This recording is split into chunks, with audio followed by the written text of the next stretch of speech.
Ignacio Ponsorolla nos va a hablar de la muerte y transfiguración del monumento, el traslado parcial de la capilla de San Pedro de Portomarín. Intuyo que va a estar muy interesante, como ya conocemos algunos, otro tema que dedico también sobre la iglesia de San Juan. Muchas gracias por invitarme a estas ponencias. Efectivamente, yo he denominado esta ponencia Muerte y transfiguración de otro monumento en referencia, todo esto surge, a un artículo que escribimos para la revista Amigos del Románico, mi director de tesis, el profesor Mosteiro y yo, que se denominaba Muerte y transfiguración de un monumento románico, el traslado de la iglesia de San Juan de Portomarín, donde abordábamos este polémico tema del traslado de monumentos en el siglo XX, sobre todo concentrándonos en el proceso de traslado y las consecuencias que tuvo en el entorno y en el propio edificio, ¿no? Entonces, y al hilo de esta ocasión, al hilo con el tema de rupturas arquitectónicas, pues qué mayor ruptura arquitectónica puede haber como desenraizar un monumento de su lugar primigenio, trasladarlo y reconfigurarlo en otro lado, que es el hecho que realizaron Francisco Ponsorolla y Manuel Moreno Lacasa entre los años 1955 y 1964 en Portomarín. Entonces aquí podemos ver esta imagen inicial, que es la negación del poblado de Portomarín. Esperar un momento que yo no me apaño. Perdón. Ay.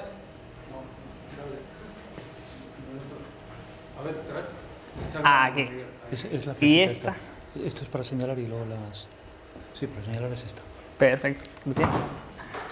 Esta de aquí es la iglesia objeto de la ponencia y la intervención.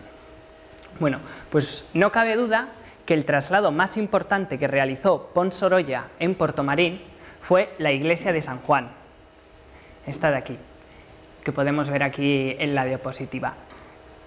A pesar de ello, realizó otros dos traslados de monumento simultáneamente en Portomarín, que son, por un lado, la iglesia de San Pedro de Portomarín y por otro, el puente románico, los restos del puente románico.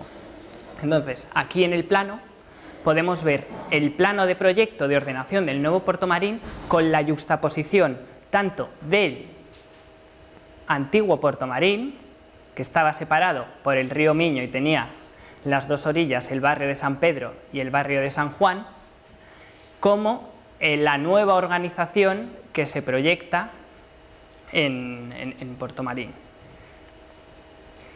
Además de ello, no es la primera vez que se realiza este tipo de intervenciones en España. De hecho, ya había bastantes precedentes. No obstante, debido a las dimensiones de este proyecto, pues tuvo bastante repercusión y es de las más renombradas hasta entonces, puesto que se transportaron un volumen de 2.220 metros cúbicos de sillares trasladando de un lugar a otro a unos 74 metros de diferencia desde la cota inicial hasta la cota del nuevo Portomarín. A su vez, Ponsorolla había realizado ya en Galicia otras intervenciones de traslado de monumentos. Entonces, además del conjunto de Portomarín, que como ya os he comentado tenía estos tres traslados de monumentos históricos, realiza 4 años antes, entre 1951 y el 53, el traslado completo de la iglesia de San Juan de Cova y posteriormente el de la iglesia de San Estevo de Chouzán. Y todos ellos, ¿por qué motivo? ¿Por qué motivo se empezaron a trasladar todos estos edificios? Pues básicamente por la construcción de embalses. Era una práctica que se llevó a mediados del siglo XX, dando prioridad a la obtención de recursos hidroeléctricos frente a la salvaguarda del patrimonio arquitectónico. De hecho, fue muy polémico en su momento esta intervención porque el monumento de la iglesia, la iglesia de San Pedro de Portomarín entre otros, había sido declarado Monumento Histórico Nacional en febrero del 1946, pero a pesar de ello, la Dirección General de Bellas Artes acepta que se haga este traslado de monumento y, sobre todo, la construcción de estas dos presas. Por un lado, la del embalse de Belesar, en el caso de Puerto Marín, y el embalse de los Peares para el caso de San Esteban de Chouzán y San Juan de Cova. Dicho lo cual, hasta el propio arquitecto tuvo sus reticencias. De hecho, él mismo comenta que el traslado total o parcial de monumentos históricos artísticos es siempre condenable y solo puede aceptarse como mal menor en los casos de fuerza mayor y de incompatibilidad de su permanencia in situ con los intereses de verdadera importancia nacional. Aquí podemos ver la imagen del barrio de San Pedro y aquí se ve la espadaña de la iglesia de San Pedro. ¿Y qué es lo que se decide trasladar entonces? Porque los recursos eran limitados. Pues aquí podemos comprobar cuál era el estado de la iglesia original y al final, también vinculado con un resurgimiento del Camino de Santiago, se centra en rescatar la portada románica que podemos contemplar aquí, pero a su vez, debido al valor que tenía, se decide finalmente también trasladar todos los restantes elementos arquitectónicos de la fachada oeste, que eran básicamente del siglo XVII, entre ellos esta espadaña. Aquí podemos ver otra fotografía del estado original con la calle de la Rúa de San Pedro. ¿Y por qué la pongo aquí? Para mostrar también cuáles eran los elementos que finalmente se quedaron. Entonces, en esta imagen donde podemos ver la misma iglesia, se puede comprobar perfectamente cómo la fachada principal ya había sido trasladada y se dejan el resto de muros, que finalmente esos eran de mampostería, con la cabecera de la iglesia. Eso sí, tampoco se trasladaron algunos otros sillares como podían ser los de las aristas de la iglesia. ¿Cuál era la situación del traslado antes del traslado? Pues como podemos comprobar en este plano que he obtenido a partir de una serie de documentación, al final la capilla de San Pedro se encontraba en la vía principal del barrio que le da su mismo nombre, en su confluencia con la Cuesta de la Peitadiña, que al final era el camino por donde los peregrinos accedían a Puerto Marín. Y aquí podemos compararlo con la situación del nuevo Puerto Marín, donde se pueden ver numerosas rupturas, como hemos dicho, arquitectónicas, no solo arquitectónicas, sino de distintas escalas en este proyecto, porque la más patente aquí es la de carácter más urbano, donde aunque sigue siendo un elemento aislado, a excepción de la pequeña sacristía que tenía adosada, aquí se encuentra circundado por todo un parque que ocupa una manzana. Del mismo modo, aparece relegado al final del poblado, del nuevo Puerto Marín, siguiendo el eje principal como telón de fondo. En palabras del arquitecto, lo que especificaba era que tenía que estar lo más lejos posible de la iglesia de San Juan por un motivo más bien funcional. Entonces, este uso sería como de capilla de romerías, y a su vez sí que ya estaba planificado en torno a un ensanche futuro que completaría, por así decir, el pueblo de Puerto Marín. Todas estas características, además de esta escalinata que da acceso y que lo eleva desde la cota de calle, le dan cierto carácter musealizador al monumento. Y también enfatizado, además, este carácter musealizador por el eje principal, colocando como telón de fondo la fachada trasladada fundamentalmente, ¿no? Como se ve aquí también en fotografías, pues el uso de romerías. Aquí podemos ver cuál era el estado original en contraposición con el estado trasladado, con todos los cambios de acceso y de entorno que he estado comentando.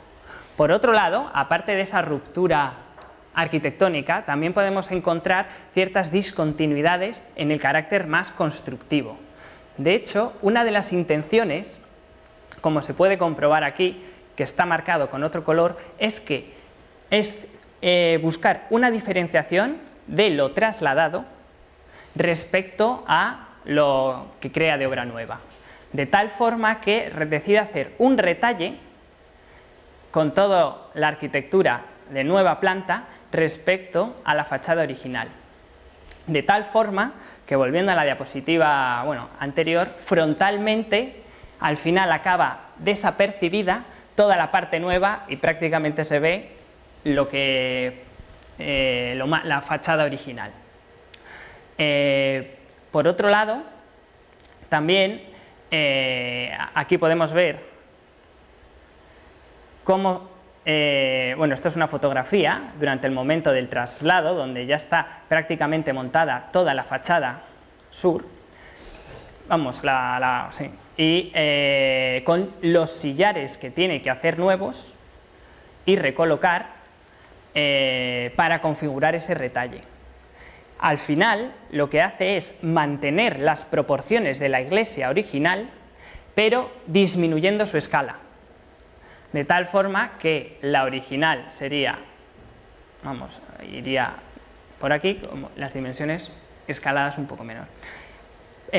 Por otro lado, también propio de otras intervenciones de esta época, aunque respeta y tiene cierta armonía con los materiales utilizados respecto a la iglesia original, de hecho las fachadas al final siguen siendo de mampostería pizarrosa, introduce nuevos materiales y sistemas constructivos pero ocultos a simple vista, como podían ser el hormigón de las cimentaciones o, sobre todo, destacar la bóveda tabicada, que al final los recursos eran limitados y esto era una solución más sencilla para conseguir recuperar formas abovedadas sin tener problemas constructivos. Y aquí, por ejemplo, podemos ver una imagen con la construcción de estas bóvedas tabicadas que posteriormente, y siendo coherentes con el criterio de que no se vean a simple vista,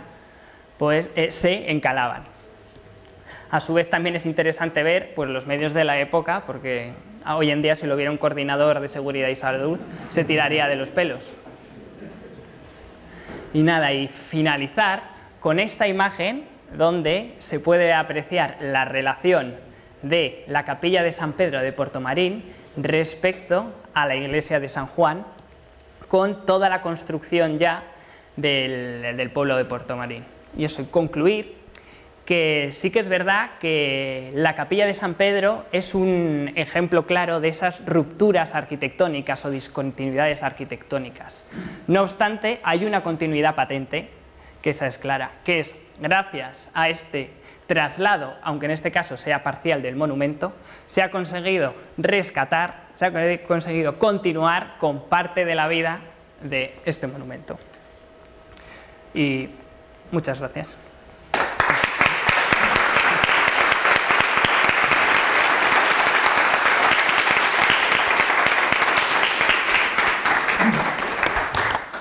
Proyecto y no por lo que significó en sí de traslado de monumentos y de generar el nuevo núcleo, ¿no?